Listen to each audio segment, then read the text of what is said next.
Hello everybody, it's me, GhostCritic, and welcome to another Sunday comic book review video. Thank you for joining me here on my channel. If you're new, don't forget, if you like what you're going to see, hit the subscribe button, let me know the love, give it a big thumbs up, and don't forget to comment down in the comment section below, letting me know what you thought of my thoughts on the comics that I picked up this week. Now, it was kind of a slim week for me. I officially had 4 books on my pull list, so I decided to pick up a book that came out last week that I wasn't so sure about, but I heard great things about it, so I thought, why not? I wasn't sure whether I was going to talk about it in this video, but with only 4 books, I thought, why the hell not? So just to warn you, this is a review video. I will be talking storylines, cliffhangers, all that good stuff. So if you've not read any of these comics yet, fast forward the video or just stop it, go read your comic book and then come back. I would hate to ruin anything for you. So, that book that I picked up last week, I'm going to briefly talk about, and that was the Tom King Batman Elmer Fudd crossover. And using a phrase that has been recently used quite a lot by the iFanboy Pick of the Week podcast, I wonder who this is aimed at, and not particularly this issue, but all of the kind of Looney Tunes DC crossover, because as I kind of mentioned on the Wednesday comic book pull list video on New Comic Book Day, there's a very thin line that these kind of crossovers have to kind of edge very precariously across, because it can go one way or the other, in the sense that you take a purely cartoon character, as in the Looney Tunes kind of world and universe, and throw them into the very dark, serious, adult world of the DC, and the kind of cartooniness gets lost. And on the other side, you know, if you take a very serious, dark, adult DC character and throw it into a very cartoony environment, then that equally may not work. And from what I've been hearing about these kind of crossovers, they have been very hit and miss. So that's kind of why I was very trepidatious about picking up this. But like I said, I heard lots of great stuff about it, so I thought, right, let's give it a go. And I have to say that this worked really, really well. And I think it helped because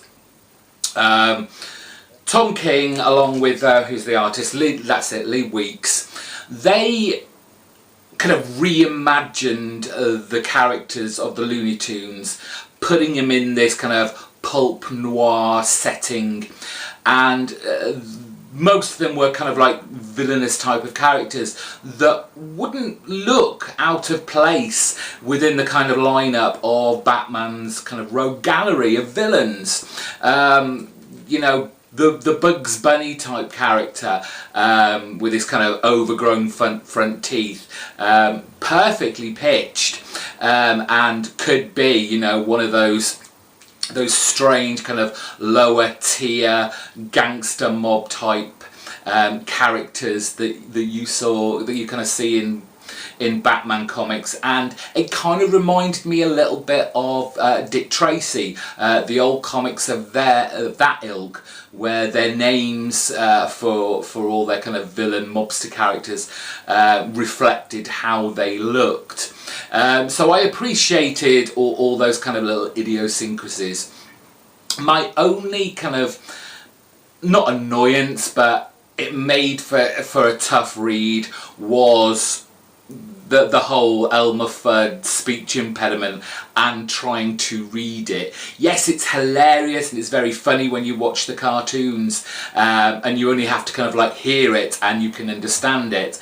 But when you have to start reading it, and it's page after page after page, because you cannot take away that kind of speech affliction, or it, you know, how Elmer Fudd speaks, you can't take that away from him, because he then just becomes just a person with a normal accent. His accent and the way he talks is Elmer Fudd.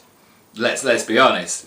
So it just felt a little bit of a slog reading it, and all the inflections of the way Elmer Fudd spoke. So, but top-notch storytelling, a kind of a really great done-in-one pulp noir type tale. The backup, and this is again what I was saying at the very start about putting characters in kind of universes that are so far apart, it just doesn't work, and it kind of did. Yes, it was funny for a while, but this would have made more sense as an actual cartoon. The joke of getting Batman shot in the face constantly was tedious towards the end, and just didn't really work. And I can't imagine, you know, kind of big Batman fans getting a lot out of it, apart from maybe a couple of cheap laughs. And that was Batman and Elmer Fudd. Great start of the story. The first main storyline was great, really enjoyed it. Backup story, not so much. Moving on, right, to the new books, and we're back to what I think it was the least enjoyable read to the best, and I was worried about this week. I am always kind of worried when there's there are a few books on my pull list, because most books are good, and that's fine, but you want something to really stand out and wow you, and like I said, I wasn't sure any of these were. Thank God for my pick of the week this week. But unfortunately, there has to be, not such a stinker, but the one I least enjoyed, and I will explain why, is from Boom Studios. It's James Tynion IV's The Woods, issue number 33. And I think the problem with this book is that there were too many characters that we have to get invested in and try and get connected to, because there was a lot in here that I kind of wondered, did I miss something further down the line? Did I not pick up on something? Or have I just literally forgotten that was a thing? We have one of their kind of like infamous flashbacks to when one of the main characters, Sander, was, I think it's Cassandra or Sandra, or basically the younger version of Sander was being brought up, I think, to be a girl. I don't know whether there was some sort of gender transition there, or they were just dressing Sander up as a girl and he couldn't tell them. It was very confusing, but Sander is definitely a boy now, I think. And with this issue, they kind of, it's the lull before the storm, where everyone's kind of having their quiet, alone moments before the oncoming war that is happening, the culmination, I guess, of this series from Tynion. And we begin with Karen and Sander, a little bit of skinny dipping, relaxing time, a little bit of kissy. But again, I don't feel any connection to any of these characters, and win or lose however this ends, I'm just like, whatever. There's nothing about them that I felt super invested in, and would be sorry to see any of these characters die or not get home. Sorry, but that's the face of it. And just as it all, like I say, it's all the lull before the storm.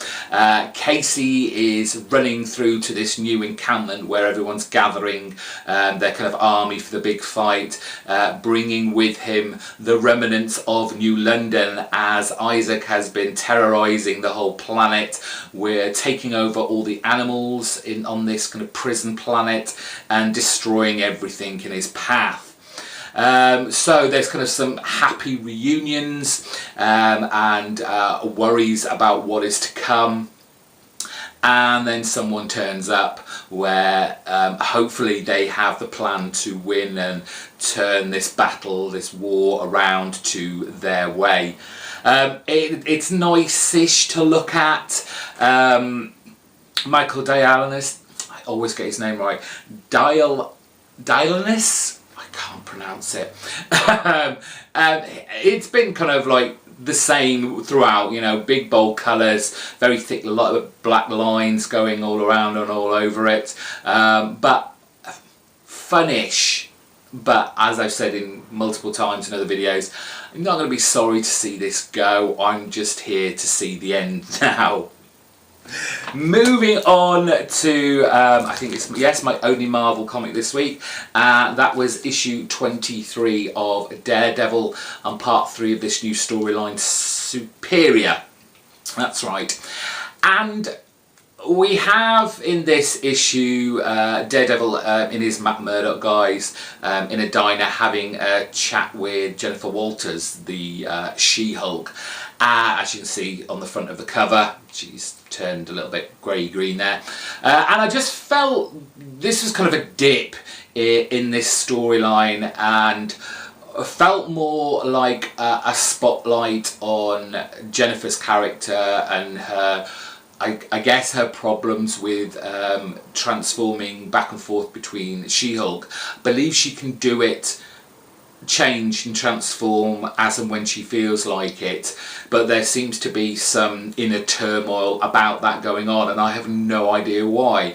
It really wasn't explained that much. Whether this was an issue to drag people into what is probably a title that is underselling, and they're hoping that people will go based on this to go over and jump onto She-Hulk and maybe bolster those figures.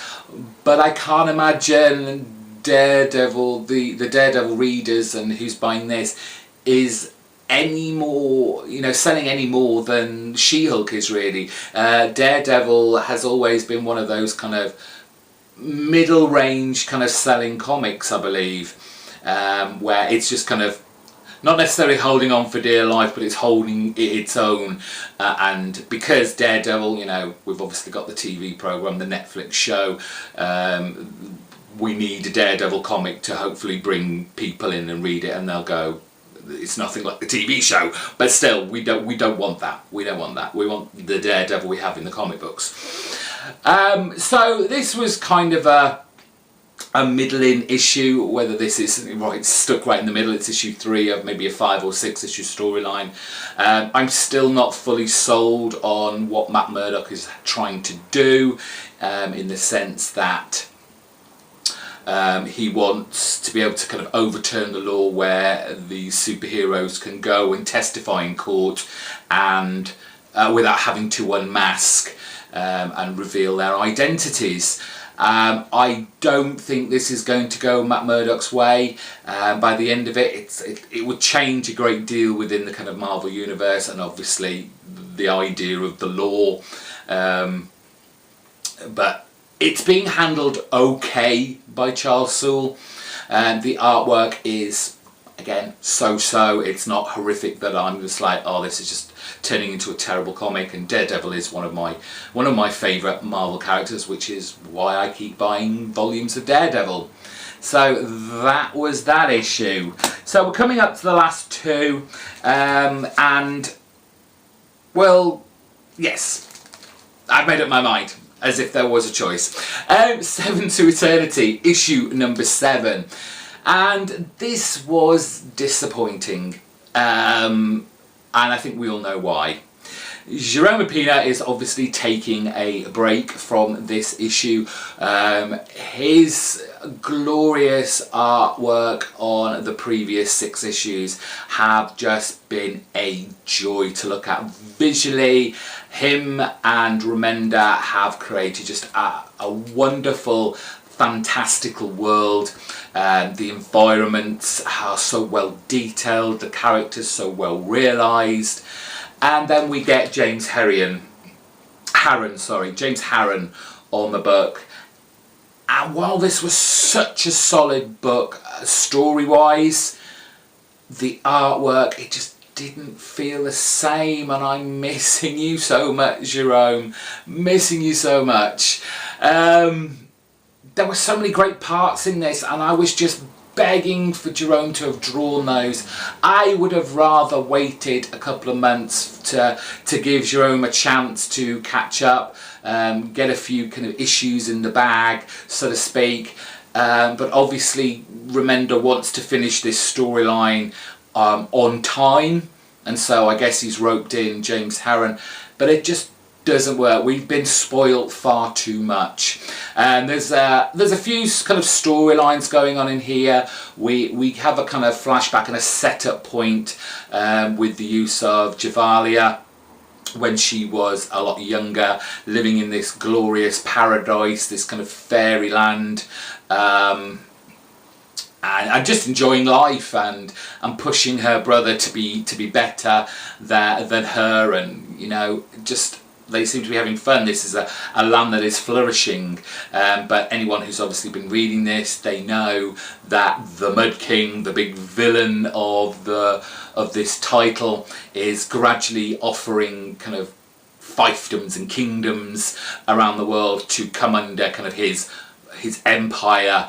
and offering them, hence kind of like the Whispering King he's often called, and you feel like at one point, you know, the Mud King comes in and obviously gives an offer to Javalia, and it seems like she obviously accepts it and she disappears. Fast forward back to the present, and from what happened in the last issue, we are still kind of centred on Javalia, as she has been and is starting to get taken over by the swamp, and all the kind of the hate, the evilness of the swamp, the feelings of revenge, all those kind of negative feelings are being eaten up with the swamp, and who knows what's going to happen once the swamp completely takes over. So it's up to what's left of our kind of merry band of men and women, minus Adam, who has wandered off with the Mud King to somewhere else.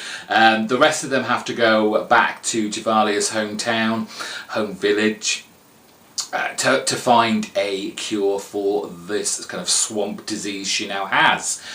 But when they get her home, it's not the paradise it once was. This is her land taken over by the Mud King. It's kind of like industrialized. There's smog, there's smoke, you know, people are very nervous in this town, and there's big factories billing out smoke and what is going on in there. So it's up to one of our band to go and find the cure, and then Katie goes off to find out what's going on in the factories. And as I said, there are so many new great characters introduced in this, not least this kind of commanding woman witch type figure, kind of decked out in bondage kind of gear, and just pure evilness at what she's up to in the factory. And I just think, oh, that would have looked so good with Apenia's artwork. And with James Harren, it's okay, it's not the best. And again, it's just like, I feel like, oh, come back, just redo this issue with Apenia's art. I'll buy it again because I know it will be 10 times better, which is a shame. But as I said, Remender is always a solid storyteller, and I certainly got a solid story, if not solid art. So that leaves me to our finale, our pick of the week, and thank God for David Lapham and Stray Bullets, issue number 25, Sunshine and Roses. Oh, this was so dark. Oh my God. I've always said about this that it's a great story. David Lapham has created this kind of slice of life storyline about the criminal kind of street level community, if you want to call it that, and for 25 issues he's been layering and layering, digressing here and there but tying it all back in, and you just, every time you open an issue you always wonder where he's going to take you. And in this issue, what David Lapham decides to do is pretty much take us back a decade. We're kind of in the late 80s in the main storyline, but he takes us back to now the late 70s, where we see the kind of earlier years of Kretschmeyer, Spanish Scott and Beth. And whoa, Kretschmeyer, that is one psychopathic, fucked up guy. It's just like, there is something going on in his head. It's kind of always kind of the calm, stolid ones that you've got to watch out for, because while they may appear calm and peaceful on the outside, there is some serious turmoil going on inside. To the point where we have Kretschmeyer here, right at the very beginning of the book. He's kind of out in the woods looking into this house with a rifle, a sniper rifle in his hand, and the kind of crosshairs on this kind of elderly couple sitting on the sofa just watching TV. And you don't at first know what their relationship is, but as the book goes on, you realise that these people are his parents. And the culmination of this is that he does end up killing his parents, but he is so calm and relaxed about it all, and it's just scary. There is this feeling of dread that you just wonder what is going to kind of flick his switch to turn him from this kind of this stolid, calm, just focused guy to a mad, murdering psychopath. And it's just so well done by Lapham. And although it's like completely dark, there are elements of the kind of the humour that Lapham throws in on here, as for whatever reason Kretschmeyer tries to put together and make a couple of Spanish Scott and Beth, which is just hilarious in the clubs where they both kind of get drunk and Kretschmeyer kind of pushes them together and then leaves them. There is, again, Kretschmeyer has this kind of sadistic turn to him as he seems to pick up a guy from this bar, takes him home, and you think, oh, this is a side of Kretschmeyer we weren't sure of. And again, it's a bit worrying. I wouldn't want to go home with him, but you just don't know who he is. And of course that clearly turns sour for the guy he's taken home, as he ends up chained to a bed and eventually bye-bye. But solid, out of this world storytelling that has interweaved so many paths. Just as I said, he just adds layer and layer upon layer to these characters, and they're just so fully realised. And I just wonder why so many people are not reading Stray Bullets. I mean, I don't know whether it's just the black and white art that puts them off, because it doesn't matter. The artwork is great. These characters all have their own styles, identities, looks, and on top of that, Lapham makes them fully realised people and characters that I just don't know why no one would want to not pick this up. So wholeheartedly ask you to pick up on the trades for this and get on board, because you never know how long these runs of Stray Bullets are going to last. This has lasted for a lot longer than I ever thought it would, and I'm very, very happy that it has. Just go and pick it up. You will not be disappointed. And they are my comics for this week. Thank you for sticking in with me. It's a little bit shorter than it usually is, but not a lot of books to talk about. But please do let me know if you picked up on those books. Did you have any differing opinions to it? Let me know in the comments section down below.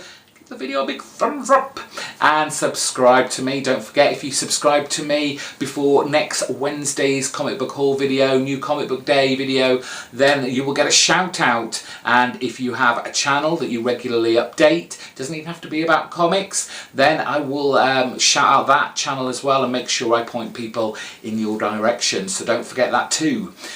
So until next week, when I'll give you some more thoughts and opinions on comic books, I hope you enjoyed this, and I will see you next time. Bye bye.